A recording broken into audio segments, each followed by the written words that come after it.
दोस्तों, आप सभी को नमस्कार। दोस्तों, आपके सामने एक बहुत ही जबरदस्त टॉपिक आने वाला है। इसका नाम है उपनिषद। उपनिषदों के बारे में हम क्या जानते हैं, क्या समझते हैं? नाम तो बहुत सुना है, लेकिन उपनिषद के बारे में जानने और समझने के लिए वीडियो मैंने लाया है। इसका आने वाले दिनों में कम से कम 3 या 4 पार्ट में होगा, क्योंकि उपनिषद अपने आप में एक बहुत बड़ा सब्जेक्ट है। और ये सारी चीजें लाई गई है I2B, illness to wellness, yoga, I2B नया गुरुकुल हमने बनाया है, जिसमें कि स्टडी मटेरियल ही दिए जाएंगे और कुछ योगा से रिलेटेड, योगा सर्टिफिकेशन से रिलेटेड सारी कोर्स ऑफ स्टडी के बारे में बात की जाएगी। तो दोस्तों, अभी तक के हमने I2B गुरुकुल की तरफ से एक वीडियो ऑलरेडी अपलोड किया जा चुका है, जिसमें कि दर्शन के बारे में बात किया गया है, जिसमें दर्शन क्या है, भारतीय दर्शन क्या है। उस वीडियो को जरूर देखिएगा, डिस्क्रिप्शन में मैं लिंक डाल दे रहा हूं। और ये दूसरा वीडियो है जिसमें कि बेसिकली उपनिषद क्या है, उपनिषद के बारे में, योगा से संबंध क्या है, योगा YCB बोर्ड में योगा से संबंधित क्या क्या प्रश्न पूछे जा सकते हैं, इसकी चर्चा हम करेंगे। तो चलिए आप लोग तैयार हो जाएं और कुछ प्रश्नों का जवाब दें। सबसे पहला प्रश्न अगर मैं करूं आपसे, सबसे बड़ा उपनिषद कौन सा है? तो आपके पास आंसर है। सोचिए, सबसे बड़ा उपनिषद कौन सा है? अगर इसका आंसर आप जानते हैं तो फिर दूसरा प्रश्न है, सबसे छोटा उपनिषद कौन सा है? अगर आप जानते हैं तो बहुत अच्छी बात है, नहीं जानते हैं तो वीडियो को पूरा देखें, आपको अंत में जवाब मिल जाएगा। तो हम आगे बढ़ते हैं। दोस्तों, आगे बढ़ने के पहले मैं आप लोगों से रिक्वेस्ट करूंगा कि अपने दोस्तों को, रिश्तेदारों को ये वीडियो जरूर शेयर करें। अगर योगा से किसी भी तरह से जुड़े हुए हैं, किसी भी तरीके से अपनी संस्कृति को जानना और समझना चाहते हैं, तो भी यह बहुत ही इंपॉर्टेंट टॉपिक है। तो सबसे पहले, जैसा कि प्रश्न है, उपनिषद क्या है? तो उपनिषद को अगर हम संधि विच्छेद करें तो 3 शब्दों से बना है, उप प्लस नी प्लस सद। उप मतलब निकट, नी मतलब नीचे और सद मतलब बैठना। अपने गुरु के पास नजदीक में नीचे बैठना ही उपनिषद है। यानी कि उपनिषद के माध्यम से पुराने जमाने में गुरु अपने शिष्यों को शिक्षा दिया करते थे। इसलिए ऐसी शिक्षा जो गुरु की नजदीक में जाकर के, नीचे बैठ करके सीखा गया हो, उसे उपनिषद के कहा गया है। उपनिषदों को वेदांत भी कहा जाता है।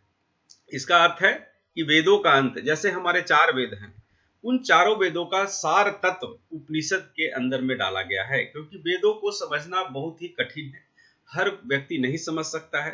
तो उपनिषद एक उसका सार बनाया गया है, इसलिए इसे वेदांत भी कहा जाता है। बृहदारण्यक उपनिषद में यह बात कहा गया है, सत्यस्य सत्यम, मतलब सत्य का सत्य अगर कोई चीज है तो है उपनिषद। ये कहां से लिया गया है? बृहदारण्यक उपनिषद में ये बात कही गई है, जिसका कि सत्यस्य सत्यम, सत्य का सत्य उपनिषद है। अब उपनिषद का लक्ष्य क्या है, उपनिषद क्यों लिखे गए? तो आपको एहसास कराता है उपनिषद कि आप ही ब्रह्म हैं। संसार के बंधनों को ढीला कराता है, जिसमें मोह, माया, भटकना, परिवर्तन, आत्मा की यात्रा, ये सारी चर्चा उपनिषदों में दी गई है। तीसरा, अज्ञानता का नाश कराता है उपनिषद। अब आपको भी जान के आश्चर्य होगा कि कुछ ऐसी बातें हैं जो हम जरूर जानते हैं, बट हमें नहीं मालूम होता कि ये उपनिषदों से लिया गया है। जैसे कि सत्यमेव जयते। आप देखिए, कोर्ट में जाएंगे, या आपने सुना होगा कई फिल्मों में भी ये बात कि सत्य की ही जय होगी, सत्य की ही विजय होगी। तो ये सत्यमेव जयते मुंडको उपनिषद से लिया गया है। अहम ब्रह्मास्मि, अहम ब्रह्मा अस्मि, इसका मतलब क्या है कि मैं ही ब्रह्मा हूं, मैं ही परमात्मा हूं। यह बृहदारण्यक उपनिषद से लिया गया है। एकम एव द्वितीयम ब्रह्म, मतलब परमात्मा एक है, दूसरा कोई नहीं। सो एकम एव द्वितीयम ब्रह्म, ये छंदोगय उपनिषद से लिया गया है। सर्वम खलविदम ब्रह्मा, यानी कि संपूर्ण ब्रह्मांड ब्रह्म है, परमात्मा है। ये कहां से लिया गया है? छांदोगय उपनिषद से लिया गया है। आपने सुना होगा, बचपन में जरूर पढ़ा होगा, मातृदेवो भव, पितृदेवो भव, आचार्य देवो भव, अतिथि देवो भव, जरूर सुना होगा। आपको मालूम है कहाँ से लिया गया है? ये लिया गया है तैत्तिरीय उपनिषद से। जैसे कि अपनी माँ को अपने लिए देवी माने, अपने पिता को अपने लिए परमेश्वर माने, अपने शिक्षक को अपने लिए भगवान माने, अपने अतिथि को अपने लिए भगवान माने, यह चीजें तैत्तिरीय उपनिषद से लिया गया है। आगे बढ़ते हैं दोस्तों। अस्तो मां सद्गम्यम तमसो मां ज्योतिर्निर्गम्यम मृत्यो अमृतम गम्य, यह कहां से लिया गया है? यह बृहदारण्यक उपनिषद से लिया गया है। इसका मतलब क्या होता है? इसका मतलब होता है मुझे असत्य से सत्य की ओर ले चलो, अंधकार से मुझे प्रकाश की ओर ले चलो, मृत्यु से मुझे अमरता की तरफ ले चलो। यह बृहदारण्यक उपनिषद से लिया गया है। अब आगे हम बढ़ते हैं। उपनिषदों के कुछ सर्वोत्तम उदाहरण जो कि अभी अभी हमने जाना, कुछ हिंदी में उपलब्ध है, यानी कि हिंदी वर्जन में उपलब्ध है तो संस्कृत में ही। जैसे कि जो जैसा कर्म करता है वैसा ही बन जाता है, अच्छे कर्म से व्यक्ति पुण्यवान बनता है, बुरे कर्म से बुरा। ये कहां से लिया गया है? तो ये लिया गया है बृहदारण्यक उपनिषद। उसके बाद 3 प्रमुख गुण सीखें, संयम, दान और सभी जीवन के लिए करुणा, ये भी बृहदारण्यक उपनिषद से लिया गया है।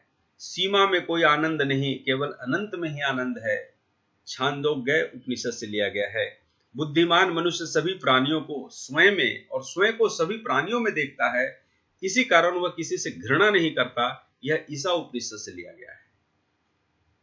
आपके लिए एग्जाम्पल लास्ट, जो अंतिम एग्जाम्पल है, यह पृथ्वी सभी प्राणियों का मधु है, यानी शहद है।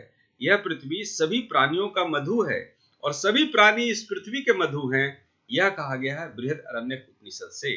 तो ये कुछ मुख्य इंपॉर्टेंट जो कि एग्जाम के लिए जरूरी है, आपको याद रखना चाहिए कहां से लिया गया है। तो आप एक बार स्क्रीनशॉट ले लें, एक बार वापस पढ़ लें, ध्यान रखें। जैसे कि मैं अभी पूछूं, पिछले स्लाइड में था सत्यमेव जयते, कहां से लिया गया है? तो आपको याद होना चाहिए, ये सब चीजें बहुत ही इंपॉर्टेंट है। अब हम बात करते हैं कि वेद के बारे में अलग से वीडियो बनेगा, वह बहुत ही इससे भी बृहत है, उसके बीच कई पार्ट होंगे, बट थोड़ी सी बेसिक जानकारी हम ले लें।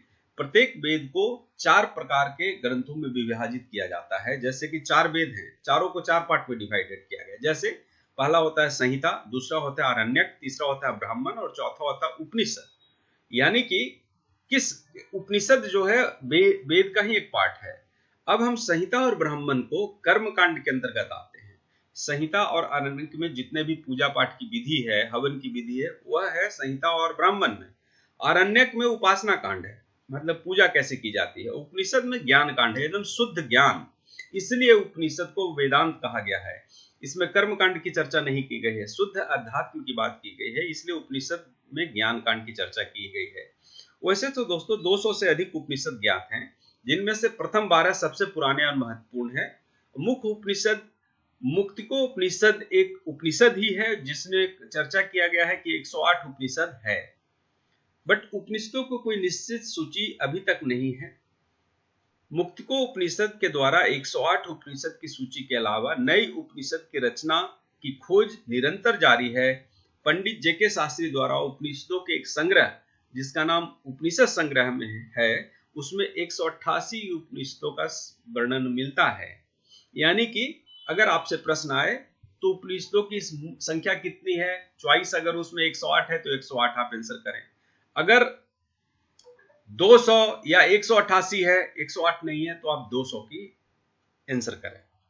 आदि शंकराचार्य द्वारा रचित भाष्यों की उपस्थिति या अनुपस्थिति के आधार पे 10 तरह के उपनिषद हैं, क्योंकि उस आदि शंकराचार्य ने वो अपने भाष्य लिखे हैं, यानी कि उसकी विवरण की है, इसलिए उसे 10 उपनिषद भी कहा जाता है। वो 10 उपनिषद कौन सा है, ये आपको याद रखना है। ईशावास्य उपनिषद है, केनो उपनिषद है, कठोपनिषद है, प्रश्नोपनिषद है, मुंडकोपनिषद है, मांडुक्यो उपनिषद है, तैत्तिरीय उपनिषद है, ऐतरेय उपनिषद है, छांदोग्य उपनिषद है, बृहदारण्यक उपनिषद है। ये 10 आपको याद रखने हैं, जो कि आदि शंकराचार्य जी ने इसे भाष्य लिखा है। यहाँ पे आपने देखा होगा कि ये क्या लिखा हुआ, ईशावास्य उपनिषद शुक्ल यजुर्वेद, कुछ में कृष्ण यजुर्वेद लिखा हुआ है, उसके बारे में हम आगे बात करेंगे। एक इंपॉर्टेंट बात, मांडुक्य उपनिषद सबसे छोटा है और बृहदारण्यक सबसे बड़ा है, जो कि मैंने सवाल आपसे किया था। सबसे पहले प्रोग्राम शुरू होने के पहले हमने पूछा था कि सबसे बड़ा और सबसे छोटा उपनिषद कौन सा है। तो मांडुक्य उपनिषद सबसे छोटा है जिसमें मात्र 12 श्लोक हैं और बृहदारण्यक सबसे बड़ा है। अब हम आगे बढ़ते हैं दोस्तों। उपनिषद के बारे में अभी तक हमने थोड़ी बहुत जानकारी इकट्ठा कर ली। अब हम बात करते हैं श्रीमद् भागवत गीता, ब्रह्मसूत्र तथा उपनिषद को, तीनों को अगर मिला दिया जाए तो इसे सामूहिक रूप से प्रस्थान त्रयी कहा जाता है, जिनमें प्रवृत्ति और निवृत्ति दोनों मार्गों का तात्विक विवेचन है। अब आप सोचेंगे ये क्या चीज है, प्रस्थान त्रयी, यानी प्रस्थान का मतलब जाना, त्रयी मतलब तीन। मतलब अगर जीवन में आपको उच्चतम अध्यात्म में पहुंचना है तो ऐसे कौन से मार्ग हैं? तो ये तीन ही मार्ग बताए गए हैं शास्त्रों में। या तो श्रीमद् भागवत गीता का पाठ करें, ब्रह्मसूत्र का पाठ करें या उपनिषदों के सहारे जाएं। तो ये तीनों को प्रस्थान त्रयी कहा जाता है। और प्रस्थान त्रयी को अगर डिवीजन किया जाए तो एक का है श्रुति प्रस्थान, दूसरे का है स्मृति प्रस्थान और तीसरे को कहते हैं न्याय प्रस्थान। तो श्रुति प्रस्थान यानी सुन करके जो लिखा गया है वो है वेद। स्मृति प्रस्थान यानी श्रीमद् भागवत गीता, जिसमें कृष्ण ने अर्जुन को गीता का ज्ञान जो दिया वो है स्मृति प्रस्थान का पाठ है। और ब्रह्मसूत्र जिसको कि वेदव्यास ने लिखा वो है न्याय प्रस्थान। सो उपनिषद ही सभी भारतीय दर्शनों का जड़ है। जैसा कि पहला अगर हमारा वीडियो आपने देखा होगा भारतीय दर्शन, तो उसका मुख्य जड़ कहाँ है? उपनिषद। फिर चाहे वो वेदांत हो, सांख्य हो, जैन हो या बौद्ध दर्शन हो, सभी का जड़ क्या है? उपनिषद है। अब हम आगे बढ़ते हैं। उपनिषद देववाणी संस्कृत में लिखे गए हैं, इसमें कोई शक और शुबा होना नहीं चाहिए। भाषा शैली भी गद्य और पद्य दोनों ही रूपों में है। जैसे कि अगर 108 उपनिषद की बात की जाए तो कालखंड के रूप में वर्गीकृत किया गया है। जैसे कि ऋग्वेद ये 10 उपनिषद है, यानी ऋग्वेद से बना हुआ उपनिषद की संख्या कितनी है? 10 है। शुक्ल यजुर्वेद और कृष्ण यजुर्वेद। अभी शुक्ल यजुर्वेदीय 19 उपनिषद हैं और कृष्ण यजुर्वेदीय 32 उपनिषद हैं। सामवेदीय 16 उपनिषद है, अथर्ववेदीय 31 उपनिषद है। अब सबको मिला देंगे तो 108 उपनिषदों की संख्या हो जाएगी।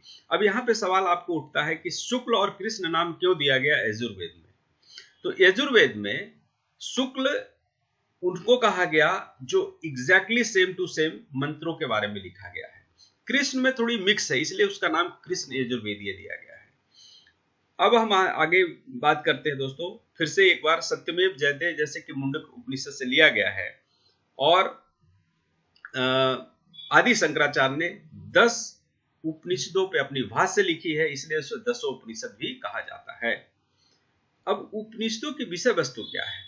तो उपनिषदों में धर्म के बाह्य आडंबर और कर्म कांड का विरोध किया गया है।